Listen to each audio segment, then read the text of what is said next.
listen, guys. In case you're wondering who the queen or the king of the diary session is this season, wonder no more, worry no more. Because as far as I'm concerned, the Flourish pair are the queens of the diary session this season.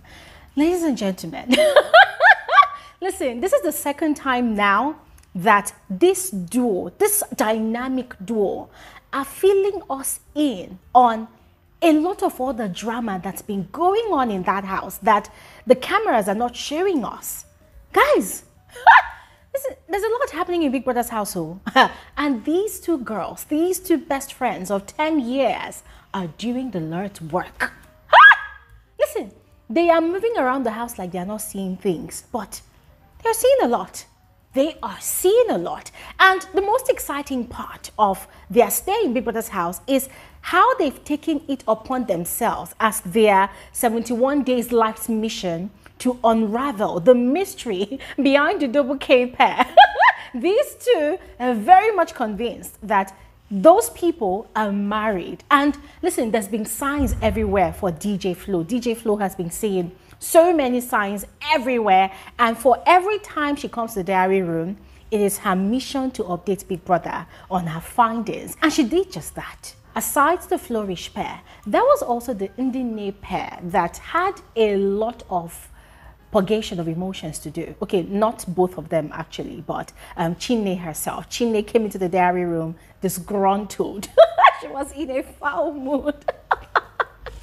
And she had a lot to report to Big Brother, yes. So I'm going to be spilling all of this tea on this video. Make sure you watch to the end. Do not skip out on any part, all right? And in case you have not seen my previous video of the first diary sessions that happened earlier today, please, after watching this video, go ahead and catch up on that one, all right? And yeah, you're all welcome to my channel. My name is Bbnaija. This is Frankly Speaking with Bbnaija, and I am the girl with the tea. Yeah. Let's just dive right into the video. We're going to begin with the Ndi Nne pair because the Flourish pair session was quite lengthy. These people spent, I think, up to 30 minutes in the diary room. Yeah, so that's going to be the last thing I talk about on this video. So beginning with the Ndi Nne pair, Nne herself is quite all right. She's in a good place. She's not really bothered by anything. But her aunt, Chinne, is not in the right frame of mind. The housemates have been frustrating her ever since they emerged head of house yesterday, by virtue of the votes, of course, of some of their fellow housemates. Certain housemates do not think they are deserving of that title, yes. And this is to tell you that these housemates can fake things a lot. They can fake things a lot. Because what did we see in the arena yesterday? They were rejoicing on behalf of the Ndi Nne pair. It felt like everybody was actually happy for them. But according to Chinne, most of the housemates have been revealing their true colors. They've been frustrating her. You know, when people are trying to talk during their meetings, people are talking over people's heads. And the one person that is doing the most is Chinwe. Yeah. Now, according to her, since yesterday after the HOH ballot process, and since the Ndi Nne pair were declared winners of the ballot process, Chinwe has been giving them a negative attitude, especially her. Yes, to the point that this morning Chinwe had sent the twin sisters, Wani x Handy, to go confront, or I think she used the word fight, yes, to go confront Nne, her niece, in her absence, like she wasn't there when it happened. And guys, to be quite frank with you all, whilst she was venting, I wasn't really concerned about the offenses, because at the end of the day, these housemates are going to make each other mad. They're going to drive each other crazy, all in the name of the game. My major concern was, how did I miss that? Yeah, how did I miss it? How did I miss it? I don't know how. How did I miss it? Because I didn't see it. Or did I blink and I did not catch it? How did I miss that? But anyways, she was really upset. And according to her, she's really struggling to maintain her cool. Yes, like it's like Chinwe is on a mission to get her out of character, to provoke her, because she's been doing, you know, bits and pieces, things here and there. She's been hearing side talks from Chinwe. And guys, there's no lies there, because I did a video yesterday where I told you all about how Chinwe picked offense that people did not vote for her instead to emerge head of house. So she was really upset, just transferring aggression here and there. So I wasn't really shocked when Chinne was complaining that that was the case. So Biggie asked her what she intended to do about it. Another question Biggie asked her was if she felt good, you know, bottling up all of her frustrations. Like, doesn't she think she should do something about it? And guys, Chinne is very smart. She knows that Big Brother is instigating something. And that's the thing about Big Brother. Big Brother will ask you, what are you going to do about it? Go and have a conversation with the person. And sometimes that conversation will lead to some drama, you know, some altercation. And of course, that counts as content for the show, right? So the house has been pretty calm, and at that point in time Big Brother was asking her those questions. I was giving Big Brother some bombastic side eye, like, bro, I see what you're doing right there. But Chinne herself was equally smart, you know, because I think she clocked what Big Brother was trying to instigate. I mean, hey, this is not me saying that Big Brother did not say what he said from a good place. He did, but of course we need some action in the house, yeah? But anyways, Chinne stood her ground that she wasn't going to confront Chinwe about it because she knows that that is exactly what Chinwe wants. Chinwe wants her to react. Chinwe wants her to get out of character, and that is not what she came to the house to portray. She's easily triggered, and she knows that that is her flaw, that's her weakness, and so she's not going to play into Chinwe's trap. So she's going to continue ignoring Chinwe. And quite frankly, I like what she said. I liked that because there's no lies in what Chinne said. That is exactly what Chinwe wants. Chinwe wants somebody that's going to engage her in a shouting spree because she is equally very talented at, hey, at being very dramatic, right? So I totally agree with Chinne on that. However, the question still stands. For how long can she bottle up all of these frustrations and all of these provocations? Because remember what I always tell you all on this channel, where there is no purgation of emotion, there's 100% chance that there could be an implosion. Yeah. So can she withstand the heat, or will she do something to quench that fire that is burning in her head? Let me know your thoughts in the comment section below. Now quickly, moving on to the Flourish pair's diary session. The Flourish pair actually had a lot to say during their diary session. And quite frankly, it wasn't like most of the things they shared with Big Brother were actually new to me or even alien. Most of the things they shared, I've actually, you know, shared on my own videos in most of my analysis this week and even last week. But the thing is, it is in how they tell the stories. That is what makes it exciting. Those two friends, they're very, very good storytellers. They're very, very good gist givers. Yes, gist givers, because you can even tell that people that enjoys their gist. For people that not to want them to leave the diary room, people that will even be asking for details, and they will be giving and giving and giving.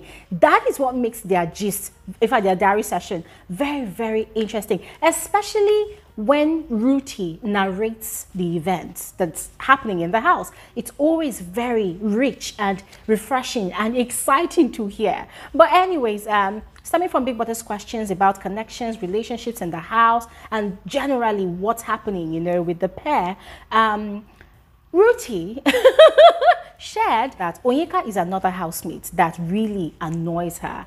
That there's a way Onyeka comes and tries to play mind games with her. That she knows that Onyeka is a lawyer, but there's a way Onyeka does it, like trying to pick her brain or something. Though she didn't really give the full context or the details of it all, but that was how she put it, that Onyeka just really pisses her off. Not just Onyeka. She further explained that the Checkers pair as a whole, that's Onyeka and her sister Chizoba, they just have this annoying way of, you know, being all over the place in the house. And what happened on Sunday during the live eviction show was quite interesting to see, you know, that the way Onyeka has been carrying herself around the house, you know, she's been giving off the vibes of she knows the game, she knows what she's doing, she knows how to play the game. But then when she found herself in bottom 4, even when Big Brother said nobody should campaign for votes, Onyeka used emotional blackmail to campaign for votes. You know, that was when Onyeka was crying, and she wondered why Big Brother did not say anything about it, because she was very sure that it was Onyeka's tears that made the rest of the house to vote for her to stay and instead put up Tammy. For her, why was Onyeka crying for votes, despite the fact that she goes around the house preaching about snail, which is actually very disgusting to even listen to, according to Ruthie? She finds it very annoying. Now, she had gone ahead to speak about Nelly. According to her, there seems to be some tension between herself and Nelly. Nelly gives her such negative vibes to the point that sometimes in the kitchen, she tries to start up conversations, right? Engage Nelly, interact with Nelly. But then Nelly would give her this silent treatment, you know, treat her like she does not exist. And for her, the only thing she suspects could be the problem is a boy. Yes, Mayor, is it Tofa, is it Sooj? Like, she was just naming a lot of guys that Nelly actually interacts with that are also, you know, finding interest in her, that it seems like Nelly is just upset for no reason. And guys, it was quite funny the way she described it, but everything she was saying was quite on point. Yes, because I've never really seen her and Nelly sit down to have a proper conversation before. And then speaking about boys in the house, ladies and gentlemen, Ruthie has been complaining about Sooj leading her on. I think I've mentioned it on 2 videos already, yes. But this time around, she elaborated, and DJ Flo, her partner, was seconding everything that she was saying. Now, the way they both explained it, it seems like Sooj is coming up with this strategy of trying to lead on all the females in the house, except the ones that are in relationships though. No, even Wani that is with Sean, that there was a way Sooj approached her and said to her that, oh, if Sean, I wanted to come to you, but Sean already came to you. That the way he does it, it tends to create this source of longing in the minds of the females, so that it looks like all the girls in the house are rushing after him, like he's the only guy that all the girls want in the house, you know. And it's really pissing her off. That is Ruthie. It's really pissing her off. It's really getting to her. And especially the fact that he's been talking to Nelly, and I think Nelly does not know. I think she said Nelly just found out. And then there is also Victoria, that Victoria just found out today, and Victoria did not know that Sooj is just positioning himself, you know, in the minds of different females in the house, you know. So Ruthie was really upset about it. She said if she approaches him with that conversation, it's going to be crazy, because she's going to blow off completely. So she's just looking at him for now and just watching, you know, but she's also steering clear of him. But if he comes close to her again, you know, to lure her with those conversations about, oh, I feel like we have a relationship between us, that she's going to blow off from one. She also expressed her deepest concerns about the eviction nomination process.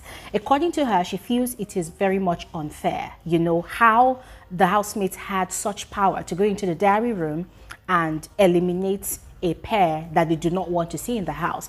That she feels like even though Dami had clashes with people, even herself, that it was not enough reason for the housemates to have such powers, you know, to evict the pair, because Toyosi was actually a very nice person and very kind, you know. So she just went on and on. Whilst I totally see her point, I also wondered if she wouldn't be grateful to be saved if she and her partner ever fell in the bottom 4.